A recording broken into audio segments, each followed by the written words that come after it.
safety. Yeah. I'd have to hold it in my hands or put it in my sports bra to keep warm. And what was the first thing I did on vacation? I drive to the airport parking lot. I take the elevator down. And I usually pee there because they got nice bathrooms there. Before I get on the bus to take me to the parking lot. Pull my pants down and drop my phone in the toilet. Oh my gosh. No. Because I was like, so, you get real anxious and you're like, okay, I got my keys. I have my ID. I have this. I have that. All right, I'm going to put my phone in my back pocket and my ID in this one. So as soon as I get to security, I have both, And then I'm like, oh, I'm going to pee before I get on the bus. And I just like, no. And luckily it landed with like charger side up. And I hadn't peed yet. No. So I just like, whipped it out of there and like put it on the counter, go pee, take it, take my cover off, wipe it all off. Everything just seemed to be okay. And then as soon as I got on the plane, it's like warning, moisture and... No! I'm like, great. I'm going to get to Florida and be like, I have no phone. But it was okay. It was fine. Oh my God. It dried out. I just left it in my sweatshirt and let it dry out. So. Moist control, but no pee control. So you're good. Yeah. Oh, man. Darn it. Yeah.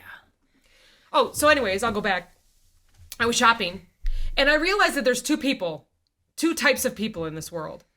There's one, and it could be the same person, right?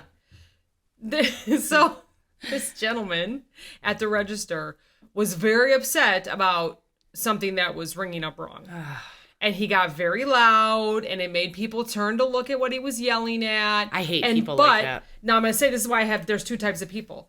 But he stared at the cashier the whole time. Like it was her fault. Like he's trying to intimidate Figure her. it out. Yeah. Why is that? It's, and he's trying to pull like all the math on her. And I was getting lottery tickets and I could hear what he was saying. And it must have been like a buy one, get one, or buy two, get one. And he didn't have enough. And she was explaining it.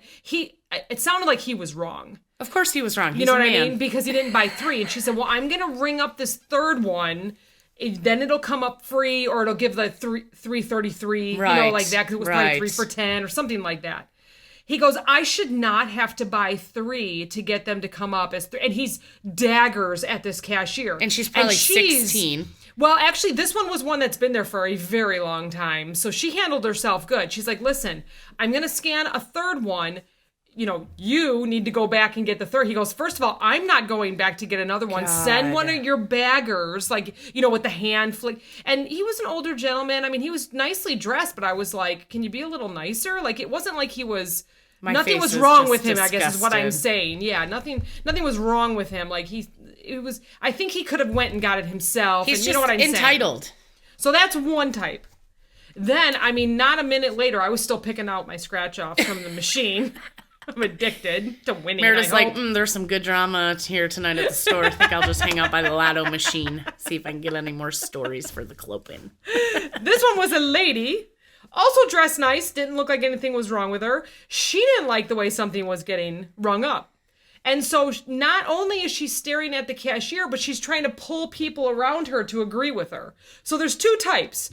There's the one that will yell and scream about something not ringing up and staring at the cashier, blaming the cashier. This lady decided she was going to look to the customer behind her and roll her eyes and it's never correct here, pulling people in. So I've seen both, and I'm like, there are two types. Can you think of any other types that would, in that situation? Yes, there's the type that's doesn't look and doesn't give a fuck. That's me. You would think after 10 years of working at the customer service desk and seeing how many times things got rang up wrong, that I would be more diligent. You know what? I don't give a fuck. Yeah. I don't care. Yeah. And then the other person is, oh my gosh, I'm so sorry. I don't think that rang up correctly. Yes. Okay. Did I read the sign wrong? Yeah. Maybe it was an old sign. I don't know. That's me. Let me go run back and check. And that would be me. Because there's I would still bring the sign up. Well, actually, I would probably take a picture of the sign because I wouldn't want to remove it. Right. Because I always hated that. Right.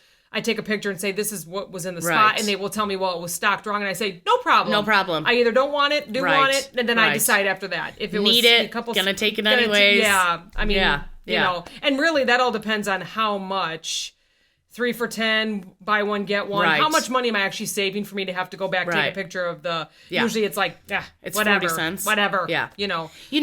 So I guess there's 3 types then. So you have the dagger eyes who will never get anything because he's a dick. Yeah.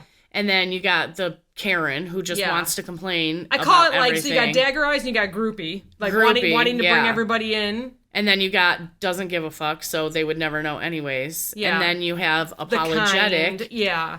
And guess who I'm going to be like, I put $5 off on your order today. Yeah. Not the fucking dagger ass motherfucker. Right. And I feel like that's karma. Yeah. I feel like that would be instant karma if something happened. Yeah. To that. Or whatever.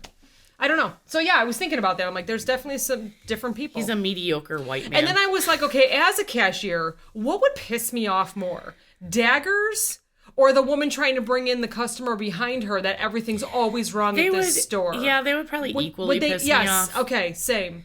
But daggers pisses me off more just because, like I said, it's like a middle-aged man who thinks that he's so entitled. And I spend $400 here every week when you're the one who's spending $400 every week and you don't even fucking complain about anything. Yeah. That guy probably spends $30 a week because he eats Stouffer's frozen mac and cheese in his single life apartment because his wife divorced him and his kids don't talk to him. Yes, that's exactly who he was. And you didn't even see him or saw the conversation. I know. I've waited on these people for years, I know. You know?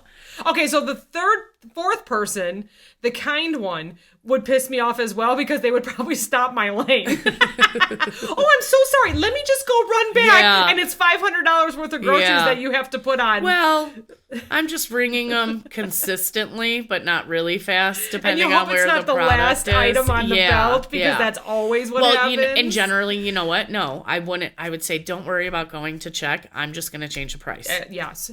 We were allowed to do that. We had like up to $5, like you had mentioned before many episodes ago. That it was like no problem. If it's ringing up $3.49 and you tell me it's $3.15, no problem. Yeah.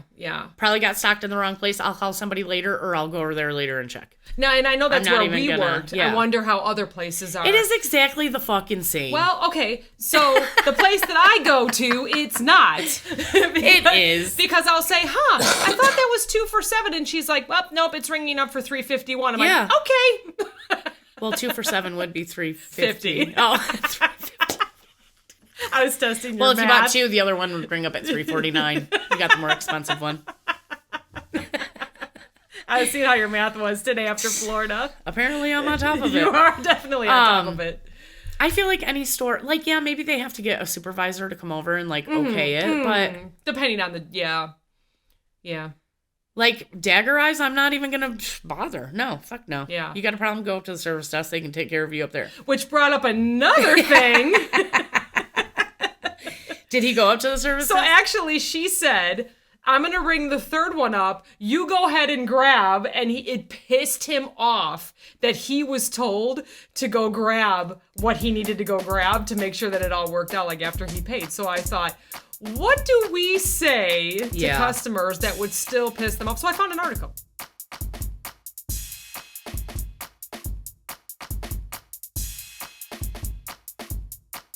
This podcast is brought to you by NameTag Productions, LLC.